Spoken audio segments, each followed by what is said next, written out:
Hello po sa inyong lahat mga ka-crypto. Ako po si Pinoy Crypto Trader at sa video na ito ay atin pong pag-uusapan ang tungkol kay Binary X. Yon or BNX token po ito.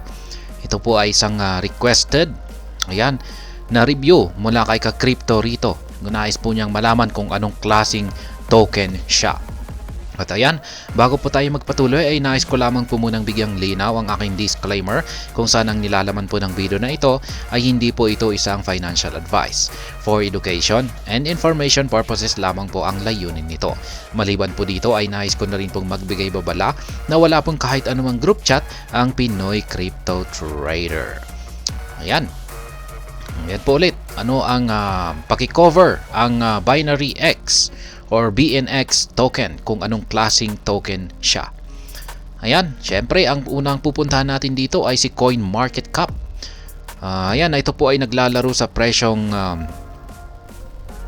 0.2934. Bagsak po siya ng 3.67 nitong nakalipas na araw. Ayan, tumaas po ng ayan, 3 point, ayan, bumabagsak. Nitong nakalipas na 7 araw ay bagsak po siya ng 0.39%. Ayan, bagya naman na bumagsak lang. Ayan, yung 1 month ay maganda po yung performance ni Binary X. Nagbigay po siya ng gain na 19.55%.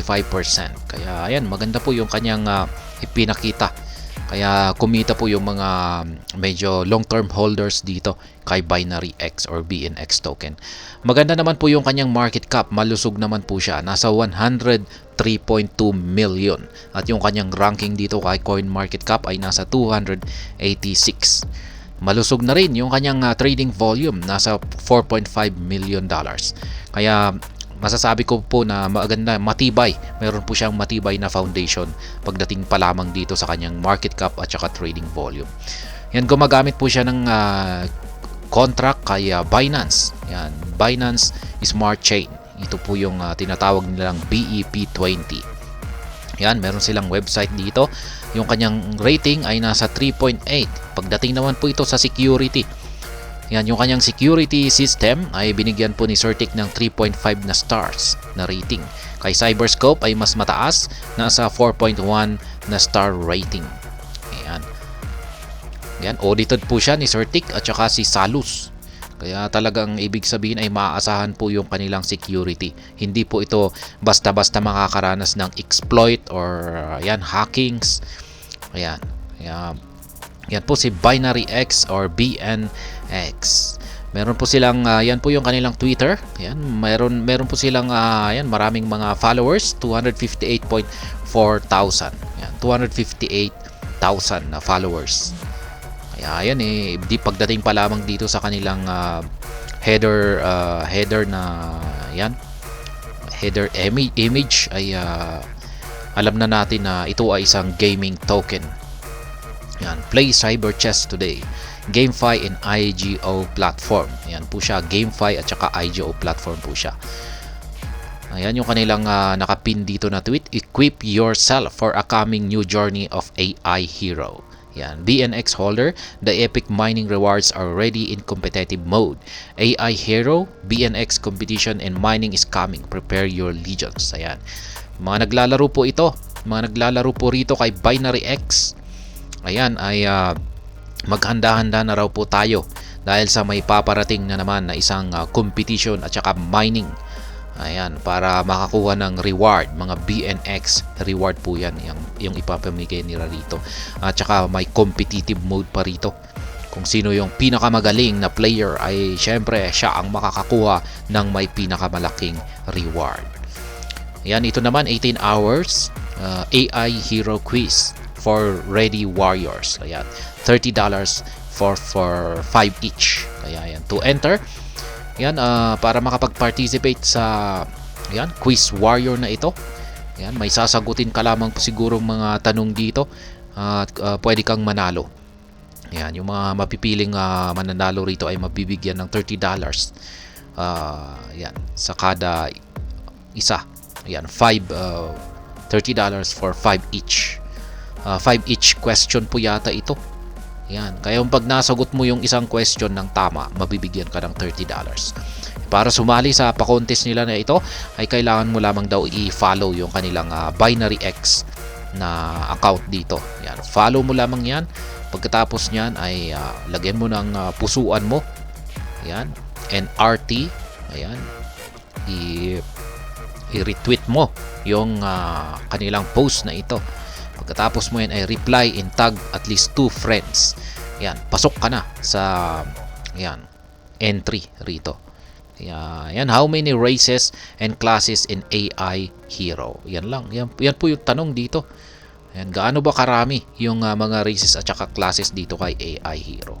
Yan, check mo na lang, basa-basahin mo na lang siguro yung mga comment dito. Tapos gayahin mo na lang yung may pinakamaraming sagot. At yan siguro yung tamang sagot. Ayan ang kanilang Twitter. Check naman po natin yung kanilang website. Ayan po ang kanilang website. Ayan. Mababasa po natin dito. Mayroon pa silang Game Wiki. Ayan, para matutunan kung gusto ninyong laruin yung kanilang mga games dito ay yan, nandito po lahat sa Game Wiki yung kanilang information. Ayan, kung pag gusto mo namang mag-invest dito at saka mag-hold ay nandito po yung kanilang white paper. Basahin po natin lahat yan. Ayan, at pwede po natin i-connect dito yung wallet natin. Kasi meron silang IGO Launchpad. Ayan, market. Ayan. Yung market nila dito ay syempre yung bibili tayo ng mga game items dito. Kaya kailangan nating i-connect. Kasi kailangan po nating mag-spend dyan ng token. Ayan, yan po yung kanilang website. Ayan. Pagdating pa lamang dito sa kanilang design dito sa website ay malalaman agad natin na ito ay isang gaming platform. Yan, meron pa silang yan tinatawag na Cyberland dito. Open world na MMO metaverse yan. Yan, Cyber Arena, Math Project, tsaka Cyber Chess. Yan po yung mga games nila dito, Binary X games nila. At ayan, ngayon ay ano ba ang aking review rito? Ano yung aking masasabi rito? Yan sa aking naging pag-research dito at pagbabasa ng mga information tungkol kay Binary X. Ngayon si Binary X ay ayan, tinatawag din po siyang yung kanyang token ay tinatawag po na BNX. Yan, BNX token. Yan, ito yung kanilang official na ecosystem, Binary X ecosystem na token. Yan. Isa itong digital asset na yan nag-umpisan or na-create noong taong 2019. Yan, ang nagkaroon ito ng impact yan sa mundo ng cryptocurrency dahil sa kanyang award-winning na design. Yan, maganda yung kanyang design kaya yan, nakuha po niya yung meron po siyang nakuhang reward. Yan, ang platform na ito ay nakafocus sa asset tokenization at saka security. Kaya yan po yung kanilang parang tinututukan na feature dito kay Binary X, yung asset tokenization at saka security. Kaya yan, audited po siya ng dalawang kilalang mga auditors.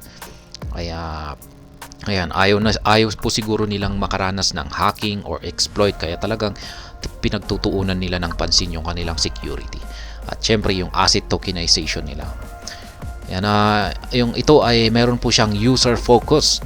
Yan, para mas maging madali para sa mga beginners na makapag-sign up at saka mag-provide ng mas magandang experience sa mga traders dahil sa kanilang user-friendly at malinis na trading interface. Ibig sabihin ay madali pong gamitin yung kanilang trading interface. Ayan, hindi katulad ng ibang mga trading platform na medyo mahirap maintindihan. Kailangan mo talagang paglaanan ng ilang oras para matutunan na gamitin ito. Pero pagdating dito kay Binary X ay malinis talaga ito, napakasimple at mga ilang minuto lang siguro ay maiintindihan mo na kung paano gamitin ito. Yan, yung mga ilang key features ni Binary X ay kasama po rito yung tinatawag nilang fiat to crypto on-ramp. Yan, na may mataas na liquidity. Maliban po diyan ay meron na rin po silang academy feature. Ayan, para sa learning tools para mas makilala natin or mas mapag-aralan natin or matutunan natin ang lahat-lahat ng yan gusto nating malaman dito kay Binary X. Kaya kung interesado po tayong mag-invest or maglaro dito kay Binary X, ay ayan, meron po siyang feature na academy, tinatawag pong academy feature, at nandyan po lahat ito. Kailangan lamang natin ay basahin ito. Ayan, maliban dyan ay maganda na rin yung kanilang support. Meron po silang 24/7 na support. Ayan, at yan na nga, yung security na rin nila, na gaya ng sinabi ko kanina, na talagang ayaw po siguro nilang makaranas ng security ng hacking at saka exploit. Kasi yan po talaga, depende po kasi kung pag napasok ng isang hacker ang isang digital asset, ay yan, pwede po talagang mag-collapse yan. Depende po talaga sa kung gaano kalaki yung mananakaw ng hacker. Yan, maliban po dyan ay meron na rin po silang roadmap yan para sa kanilang future developments. Kung pag chine-check po natin yan ay kung maganda po talaga yung kanilang mga roadmaps, ay kung isa tayong investor at nakikita natin na maganda yung roadmap at sa tingin natin ay ito ay tutulong para lumago yung halaga or value ng BNX, ay ayan, maganda po yan. Ngayon, ang BNX platform ay yan, or cryptocurrency ng Binary X. Yan, isa po siyang GameFi at saka Initial Game Offering or IGO. Yan. At ito po ay talagang dedicated sa pagdi-develop ng mga games at saka metaverse. Yan, ang platform token na BNX ay yan nga, yung BNX ay ginagamit ito sa lahat ng mga activities or lahat ng mga transactions, may involved na transactions dito sa platform ni Binary X. Kaya nagse-serve ito ng key functions sa mga games. Ayan, fundings para sa kanyang distribution sa DAO, mga development ng IGOs, yan, na hino-host ng team at saka ang community. Kaya parang ito yung talagang nagpapagalaw sa ecosystem ng Binary X. Yan ang BNX token. Yan, yung mga holders naman ng BNX token ay pwede po silang mag-participate sa mga initial token swap. Ayan, para sa mga bagong games. Ayan, pwede na rin po silang makakuha ng mga game tokens at saka NFT airdrops sa kada launch ng ayan, mga bagong games na ito. At pwede na rin po nilang ilock yung kanilang BNX token sa launch pool. Yan, para magkaroon ng exclusive na assets at saka rewards sa mga projects na mailalabas. Yan, dito syempre sa Binary X at saka IGO platform. At yan, pwede na rin po silang mag-participate sa voting. Ginagamit na rin po itong governance token para sa mga ayan, online voting para sa development, yung proposal. Ayan, kung papayag ba sila sa mga bagong ilalabas na project. Ayan, governance token na rin po siya. Ang BNX ay ayan, BEP20 po siya ng Binance Smart Chain.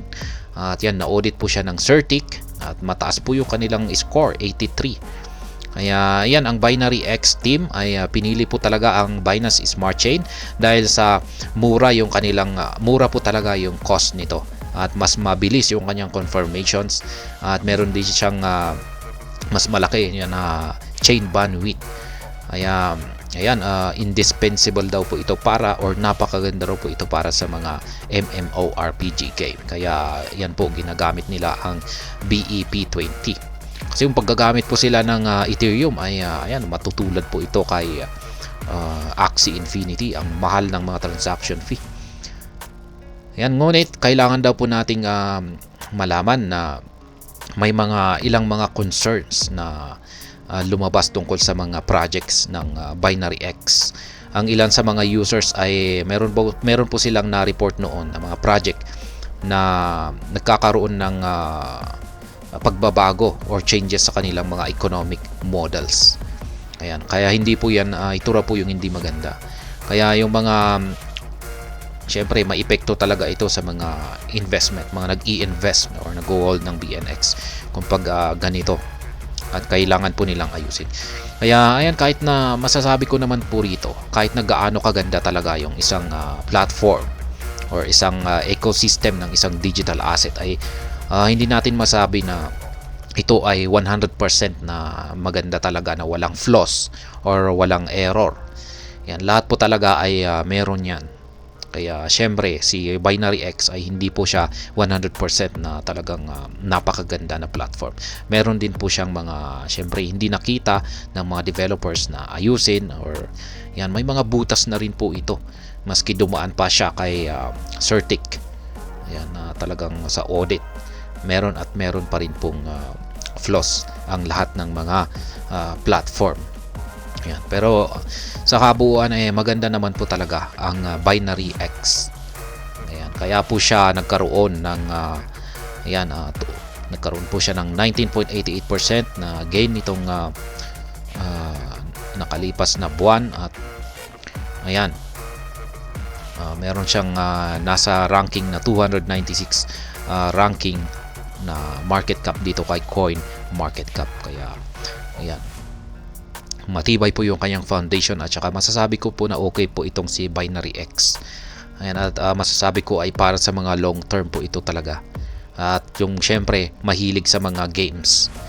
Ayan, kung isa ka pong investor na mahilig sa games, na kung saan sa tingin mo ay meron talagang ibubuga sa hinaharap ang Binary X, or meron silang mailalabas or mapuproduce na isang magandang laro sa future o sa hinaharap, ay ayan, maganda pong mag-invest dito. Kaya nakadepende po sa iyong tiwala. Ayan, kung may kakayan nga bang gumawa yung team ng Binary X ng magandang game sa hinaharap na magugustuhan ng maraming mga players. Kasi yan po ang posibleng magdulot ng catalyst para muling sumabog ang presyo ng Binary X or BNX token. At ayan, hanggang dito na lamang po tayo sa video na ito. Sana po ay inyong nagustuhan ang aking paliwanag dito. Kung inyo po itong nagustuhan, pakiclick lamang po ang like button nito. Para naman po sa mga bago lamang dito, kaya po ay aking inaanyayahan para mag-subscribe. Pakiclick na rin po ang bell icon nito, dahil ito po ang siyang magsisilbing notification nito sa mga bago kong videos na akin pong ina-upload sa aking YouTube channel na ito. Marami pong salamat sa panonood. Ingat po tayo lagi, at God bless po sa ating lahat.